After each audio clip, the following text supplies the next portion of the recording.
get Deepak in. I just want to get this sense here. Someone who supports terrorism, okay, Shazia is coming in. Someone who supports terrorism is a terrorist.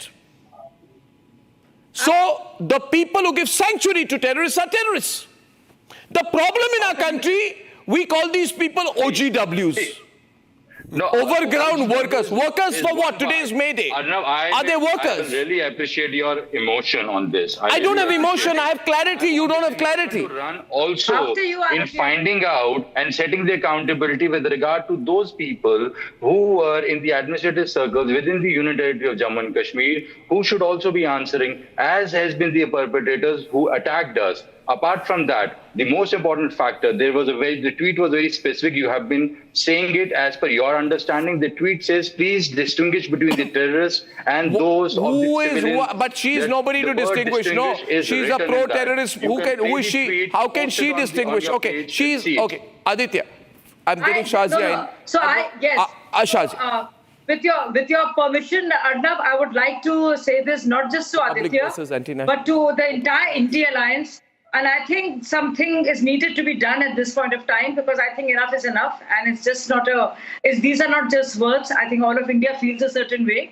And there is this very strong jazba, that anger that builds up every time we hear these voices. It's happened too many times. So I have a proposal and I'm going to stand by it. I will no longer call it India Alliance. I will call it Pindi Alliance. Pindi for Rawalpindi Alliance. Pindi Alliance. And I'll tell you. BJP spokesperson. So this is India Alliance should be called Pindi Alliance.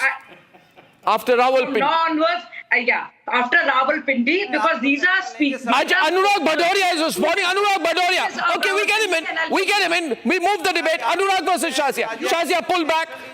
बजाय इसके आप action नहीं लेके आप बहाना खोजते हैं. कभी इसने क्या बोल दिया, अरे आप चुप रहिए अनुराग भदौरिया जी. मैंने बोलना भी नहीं. आपको बोला है कि हमारे देश पिंडी अलायंस वाले, सुनिए, अटैक किया, हमारे अपने लोग, रावलपिंडी वाले पार्टी के हमारे अपने लोगों की हत्याएं की है. ये जिम्मेदारी आपकी बनती है कि आप जाइए कुछ कीजिए. पूरे अपोजिशन ने आप सुनिए, रावलपिंडी की बात नहीं करने दूंगी. वो आपके हेडक्वार्टर्स जो है ना रावलपिंडी, सरकार आप एक्शन लीजिए, हम आपके साथ खड़े हैं. फिर भी आप अपोजिशन को टारगेट करते हो. इन्होंने ये बोला, उसने वो बोला, इसने ये बोला, किसी ने कुछ नहीं बोला.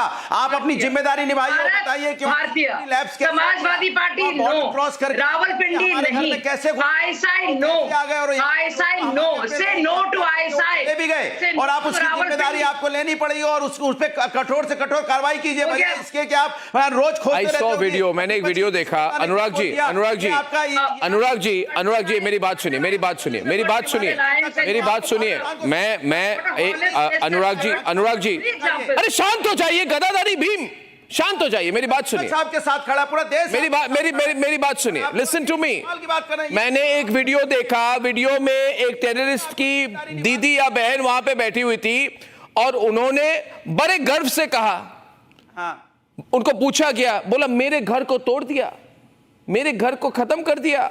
इतना आलीशान बंगलो मैंने बनाया, मेरे भाई ने बनाया इतना आलीशान बंगलो, इतनी आलीशान बंगलो, इतने पैसे डाल दिए, इतने करोड़ों डाल दिए, इतना आलीशान बंगला बना दिया और आपने उड़ा दिया. तो उन्हें पूछा गया, भाई आपका भाई करता क्या है? तो सुनिए, मेरी बात सुनिए. अरे मेरी बात सुने. Listen to me. Why are you getting excited about terrorists? हम तो साथ खड़े सरकार के. साथ है तो मेरी बात सुनिए. मैं ये कह रहा हूं, जब इनको पूछा गया इतना आलीशान सा बंगला कितने करोड़ रुपए गए होंगे, तो कहां से आया? आपके कौन है ये दो भाई? कौन सी इंडस्ट्री चलाते हैं आपके दो भाई?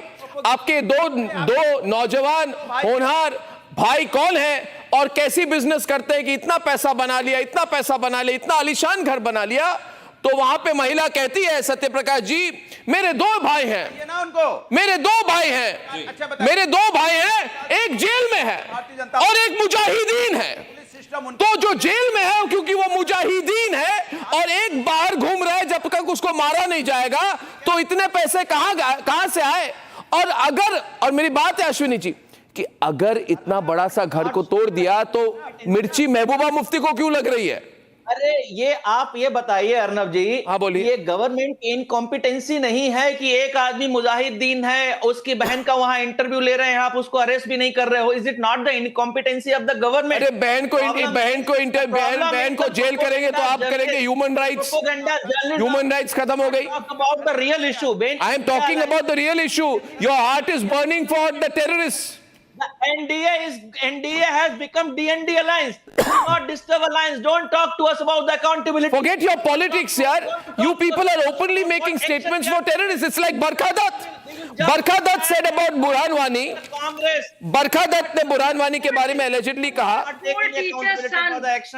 बरखा दत्त जो आजकल सेंट्रिस्ट जर्नलिज्म की कोशिश कर रही है, बरखा दत्त ने कहा young educated tech savvy economically well off, why are Kashmir's school toppers picking up the gun? और फिर कहा Burhan Wani Hizbul commander, son of a school headmaster who used social media as a weapon of war, killed in Anantnag. Oh, woe begone! How sad Barkha Dutt must have been when Burhan Wani was killed.